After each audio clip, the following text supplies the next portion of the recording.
Hi, you guys. Welcome to a podcast by Deity Animal Rescue. I'm Allan. And I'm Lindsay.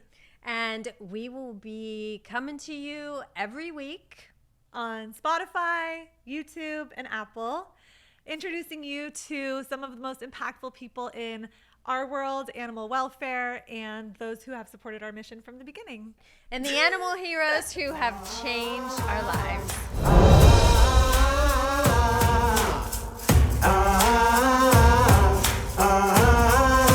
I think that our first episode would be a really good time to introduce ourselves. Anyone who hasn't followed our rescue since our inception in 2018 can get to know us and why we do this and why we chose this life for ourselves. Yep. You start. Okay. So my name, like I said, is Ellen, and I come from Pittsburgh, Pennsylvania. Been in Los Angeles for 23 years now. Why'd you move to LA? Why did I move to LA? Well, you know, my brother had moved out here, and I came out for Halloween one year, had so much fun, and I was like, you know what? I'm young. I need to get out of Pittsburgh, at least to say that I got out of Pittsburgh. Let's go bother my brother for a little while. Okay. And so I put my car on an 18-wheeler, filled up with whatever I could fit in there, and landed New Year's Eve Y2K on a flight from Pittsburgh. The plane did not fall out of the sky. I lived to tell. Amazing. Got picked up at the airport and went to a New Year's Eve party and never looked back. I ended up falling in love, getting married, having a baby boy named Nico, and never went back. And here we are. Yeah. Okay. Have dogs always been a big part of your life choices? Yes. So when I first moved out here, my friend Stacy Cole, shout out Stacy, took me to a best friends event. And this was in 2000. And there was a dog there. And she was actually the first dog that I saw when I walked in the door. And she was this lanky, probably 11-month-old Rottweiler lab mix. And we just like connected.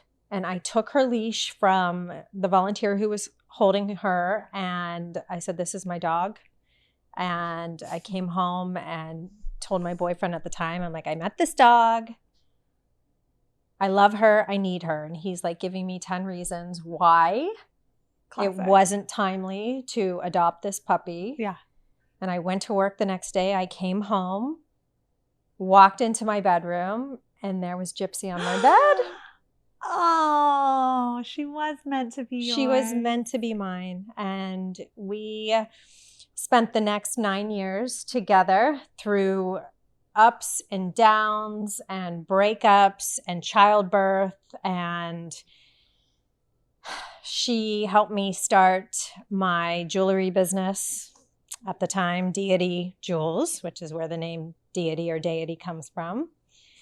And yeah, she was kind of my soul dog. She set the bar at the time. And, you know, it was kind of my intro into the world of rescue and learning about what happens in the shelters and the reality of living in a big city like Los Angeles, or it doesn't even have to be a big city, but, you know, that our shelters are just overwhelmed. And it's kind of like once you find out the truth, the reality about the rescue world, you're in. And I couldn't turn back from that point on.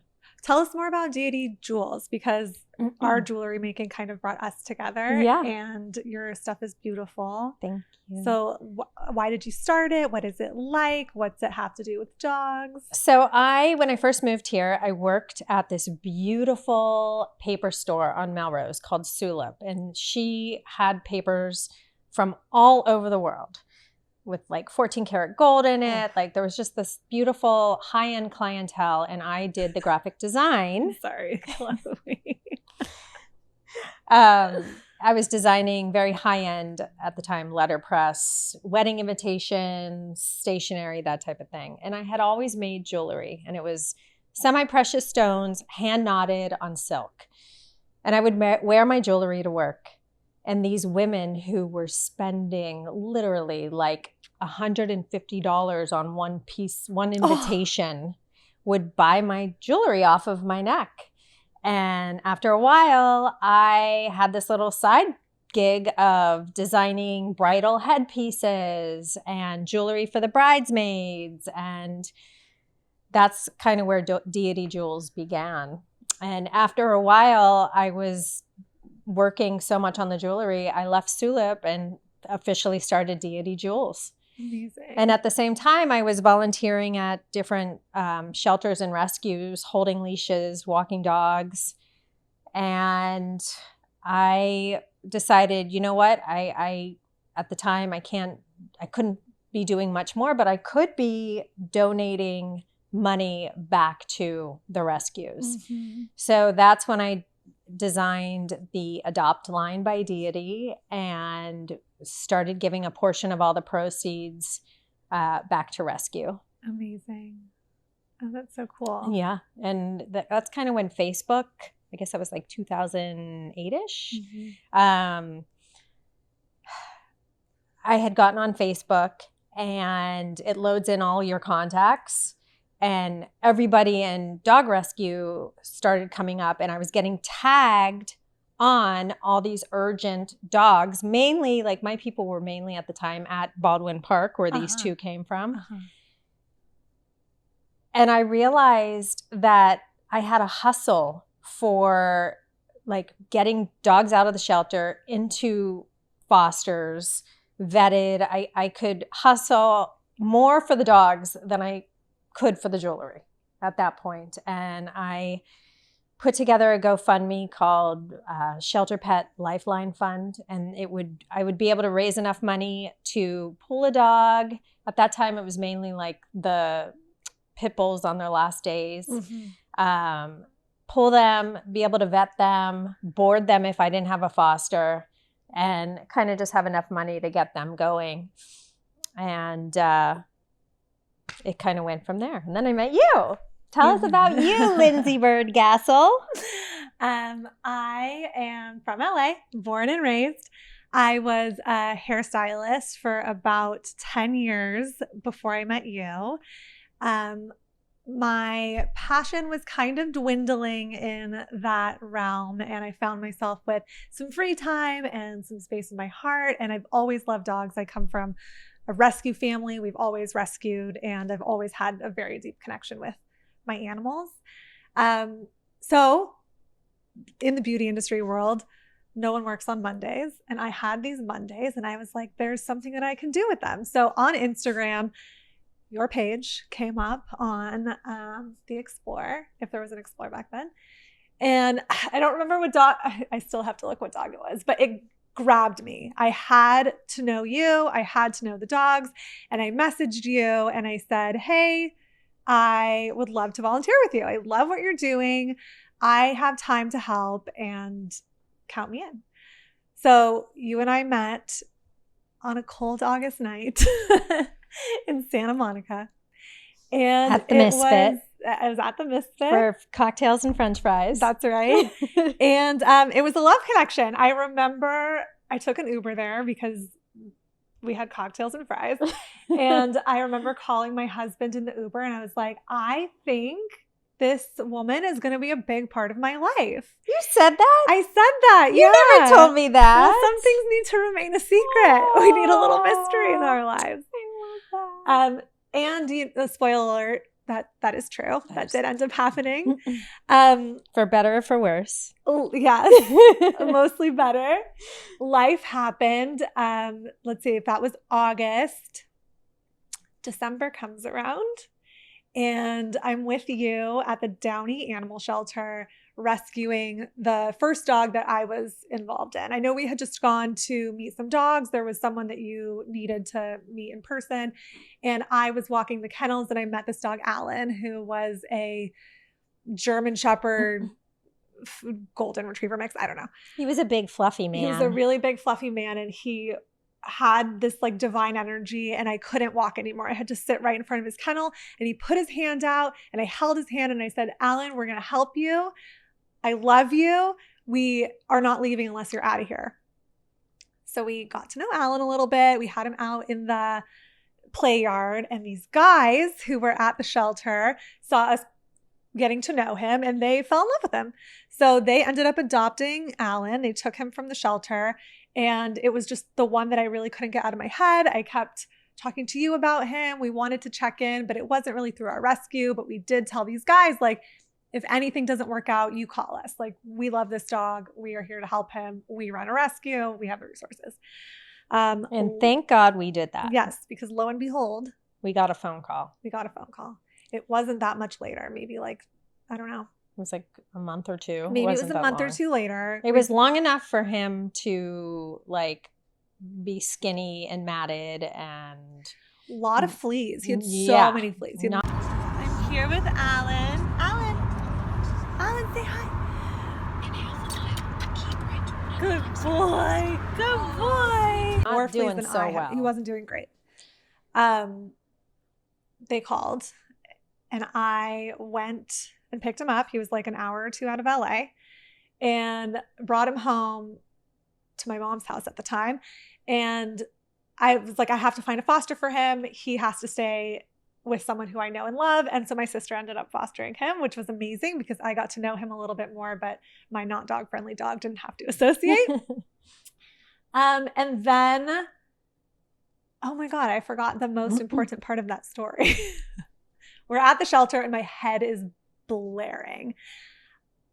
I remember I was like, maybe this is what animal rescue is going to be like. It's so loud in here. Everyone's barking. Stress levels are high. Maybe I just get headaches when I go to the shelter. I remember looking at you at one point in your eyes, like when you get a migraine, your eyes, you could see it in your eyes. And I was like, are you okay? And you're like, I just have a really bad headache. Yeah. I would stand up and then crouch down to say hi to a dog. And it was a lot. I went home, took whatever I had to take to make the headache go away, and the headache never went away. So my husband made me get an MRI. Well, wait, I feel like we need to back up a little bit in our story. I'm going to just interrupt you for 1 second because at that time, it was divine intervention here that you slid into my DMs at the time you did. Because at the time in 2017, my father had lung cancer. And I was back and forth to Pittsburgh every couple of weeks. And I actually desperately needed someone to help here with the dogs that we had. And you slid in just at the right time. And I said, listen, there's this dog, Berkeley. She needs to go to the vet. You were handling everything when I was gone. And so when Mike said to you, you need to go get an MRI, I happened to be in Pittsburgh for a month because my father had just passed. Miracle. Don't get any big ideas. Come here, baby. And I remember the morning, it was the morning after my father's funeral. And my mom and I were sitting in our family room and you called. And you said, I have something to tell you. And you were like, just regular Lindsay voice. And I said, what? And you go, well, remember those headaches that I was having? And I said, yeah. And you said, well, Mike made me go get an MRI. And I have a brain tumor. Yes. And I'm having surgery tomorrow. Yes.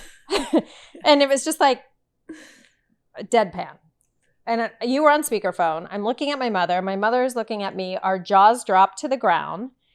And I was like, wow, oh my God. And how are you just so matter of fact right now? And you were like, I think it's probably the drugs. There was a lot going on. But for me, I was like, Allan. Allan has his surgery coming up. I'm incapacitated. I'm in the hospital. I'm having brain surgery tomorrow. My sister is going to take Allan to his neuter surgery. And everything's going to be fine. I was like, Ellen, don't worry. I was so nervous to tell you. You had so much going on. Your father had just passed. You were on a different side of the country. And here I am. I'm supposed to be like driving the ship and I get a brain tumor. Little inconvenient brain tumor. Yes. But right after my surgery, I did touch back in with Allan. Allan had been adopted by a dear friend of mine and I got to go see him. And it felt very, I don't know what the right word is there. Whatever. Kismet.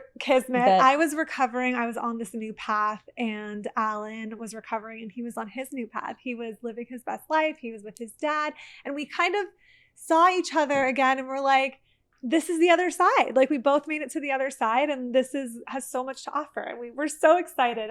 Allan's a very special dog to me. Okay, so I can't drive for a while. This was like 6 weeks-ish after your brain surgery. Yeah. And I feel like I get this text. I am able to go out of the house. I want to talk. Can we get coffee? Yes. And coffee still brings us together to this day. To this 5 day. years later. Yes. And I was just so excited. And my foster dog at the time, Ellie Mae, who was kind of our first Deity senior dog that we now are kind of like, that's our sweet spot. Yeah. Ellie Mae and I met you for coffee in Culver City. Yeah. And it was a good day. Yeah, it was a good day. We talked about the last couple of months, like what happened, what our futures look like moving forward. And my intention on getting coffee with you was, of course, to catch up, but also to be like, I can't do hair like I used to anymore. I can't stand up for long hours. Multitasking was really hard for me. I couldn't like speak to clients and do hair at the same time. So things just, it wasn't working in my favor. And it was time for my life to change. And you were living the life that I wanted to live. So I said to you, wow, like, no one has ever said that to me before. Well, I knew we had a journey together. You were at the place that I needed to be at for us to have our journey. Yeah. So I said, do you want to, let's like make this into something. Let's do something. You shocked the shit out of me because you just looked at me in the eye. You said, doing hair doesn't feed my soul anymore. I feel like I've had a taste of living your passion or living my passion. It was my passion, deep down. This is what I've been manifesting for so long now, having a partner to do this together because, I was a mom with a little kid, like there's only so many hours in the day and therefore there was only so many dogs that we could help. But then together it's like exploded. Totally. And I feel like we both serve such different roles in this business. I feel like you are the one with all the empathy and you speak dog and you guys understand each other on the same level. And you have this giant, giant heart that like you will give your heart before you save yourself. And I think that I'm not that way. How am I? Well, thank you for saying that. I do feel like at this point I am a whole different version of myself. Just your soul gets so impacted after spending years in rescue. But I feel like that's a whole other conversation that we should talk about as well. Like we will, because that brought us to this. A podcast. Yeah. But to speak to what you just said, we are, I think, on most days, like two halves of a whole and the yin and the yang and like all that. I feel like we just balance each other so well. You are definitely the brains. You are definitely like the operations. You are the one with like realistic foresight into the future. You're the only one really in my life who can keep my ass in line. Oh. Yeah. You speak and I listen because I mean, what you speak the truth and you speak reality and like without proper structure and boundaries, which is like something that we say about what our dogs need to have without. I just thrive. I thrive with structure and boundaries. I thrive as well. And that's not something that I, typically have in my life is structure and boundaries, but you give those to me. And thank God you do, or else we would have probably 1,000 dogs in this room right now. Yeah, no, I don't think that things would be great. I feel like you are like the gas pedal and I'm the brake. And sometimes the brake is like, it jolts you. Like it's not, you weren't prepared for it. And maybe like the brake is a little bit pessimistic, but so needed. Together we drive the car. Oh my God. The brake is so needed. It's funny. I remember we were just at the shelter about a month ago and we had gone for one specific dog, and I told Ellen going there, like, we are going for one dog. We have space for one dog. I don't want to leave with 10 dogs. I want to leave with one dog. Maybe we shouldn't even walk the kennels. I know what happens when you walk the kennels. We walked the kennels. And we're wrapping up the day. We're at the front desk. We're getting the dogs who we've decided are going to come with us, ready to come with us. And I look at you and I'm like, you drive me crazy, but I love you. You get me out of this comfort zone that I have, which is like, it's comfortable. It's like cozy in there, but nothing really happens. Like I'm not risking anything in that comfort zone. So what I've learned a lot from our partnership is that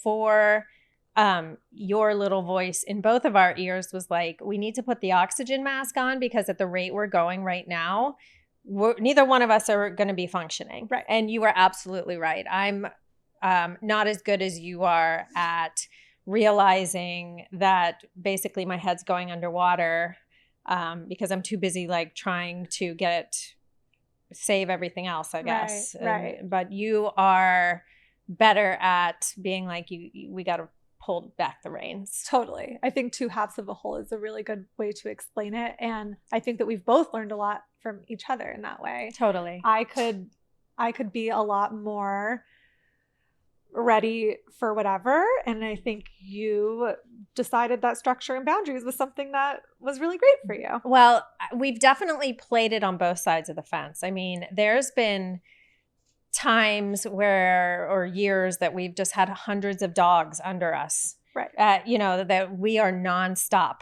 And it's just like this machine that keeps going, that when you're in it, it's like, okay, you're just like in it and you're just doing it. And then it's like something happens and you're forced to slow down and you have to step back and you're like, wait a minute, I don't think I can go on like that anymore. Right. It's not feasible. And it's actually not good for anybody, the dogs included, because we cannot be, what's the word? We can't sustain this, right. And we can't be good to them if we're like not going to be doing this anymore because we're burnt out, compassion fatigued, and dead, basically. Totally. Yeah. I mean, I knew like if we died, we couldn't do anything. Right. So it was important to me that we stayed alive. And I think that's what kind of brought us to this. Mary. Hi, Mary. We're in a place in Los Angeles County that's really hard to face on a regular basis. Our animal welfare system is overwhelmed. Dogs are dying at an incomprehensible rate. We are working our asses off and we're not even making a dent in the bucket. And for me, that felt like, what is the point? Like, we're working so hard. We're not eating, we're not sleeping, we're not happy. Our dogs are not being adopted. Like, what do we do?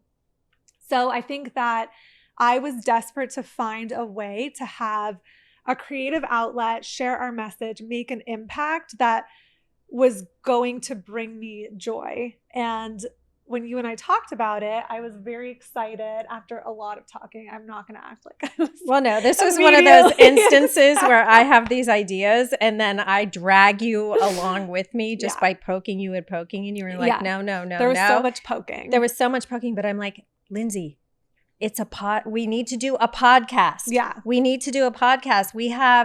This is our opportunity to like soothe our souls and still have an impact and tell their stories. Yes. And you're like, no. And then one day you were like, I'm in, which is kind of classic. Yeah. I have time to think about it. I'm like, okay, it wasn't a terrible idea. My instinct is to say no. My instinct is always to say no. So yeah, I'm very excited about what this podcast will be for my soul and your soul and our partnership and all of our dogs. Like, we're still rescuing. We still have amazing dogs who need forever homes, and we're going to rescue forever. But I'm excited at what energy this is going to bring to us. I agree. I feel very blessed that we are at this point as far along in this venture and as we are, and we've met some amazing, well, not only hero dogs, yes, with their insane stories, yes, but also the humans who are the heroes now to these dogs. And to us. And to us. Yeah. I mean, so many just holy shit wow stories that when I feel like sometimes, because I have probably 200,000 pictures and videos on my phone. And I wish that you were lying about that. I'm not lying about that. I have everything. Because you never know when you're going to need something. That's true. Like, because Lindsay will be like, I need a picture of Van from 2017. And I'm like, okay, Miss Goodbrain, what month about was that? And I can go back into my phone and pull up Van.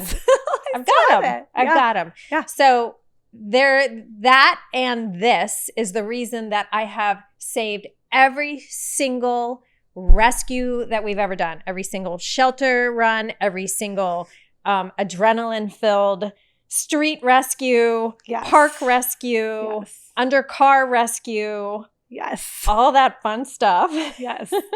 Excited to share those stories. We're like, what the hell did we just do?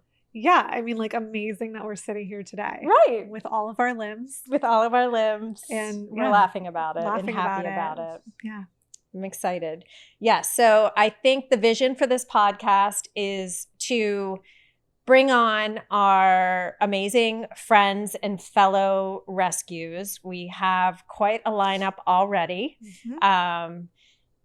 And also on top of that, we will feed in the footage that we have so you guys can know and remember who we're talking about and kind of the behind the scenes of all that. Totally. Oh, I'm so excited. I think when we think back, like, we've done some really cool stuff. I know. And I think that's the thing too with compassion fatigue. And I don't want to harp on this because this is a happy day. This is a new venture. But like, we're doing this because even though when we're in our Instagram and you guys are so amazing with like, you know, saying thank you, you saved this dog's life. Like, it's not the hero thing for us at all. And at this point, it's more like a drain on our heart that we cannot help everyone. I mean, that is really a seriously fucked up thing that we live our life. Like, even though like my brain can tell me that we're doing the best we can, really, like, nobody ever, I mean, and that's another thing I want to talk about. Spay neuter, you guys. We are going to talk a lot about spay neuter in this because that is an impact that will save lives. Yeah, it's the top of the issue. Yeah. We focus a lot on getting a control on spay and neuter. Yeah. Helping people keep their pets rather than coming on hard times and having to find a new solution.